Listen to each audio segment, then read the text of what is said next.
Hi there, welcome to our channel. If you want to disconnect your X or Twitter account from your CoinMarketCap, then this video is for you. First, you just need to open the application. Then at the top right corner, you will find your profile icon. Simply tap on it. Now from here, you just need to simply go to settings.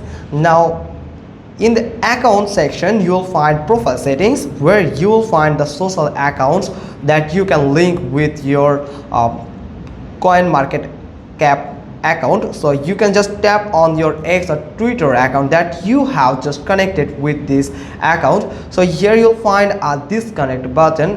You can just simply tap on it and confirm that you want to disconnect your X or Twitter account from the CoinMarketCap account. So simply tap on confirm and it will just remove it. You can see you have just disconnected your X or Twitter account.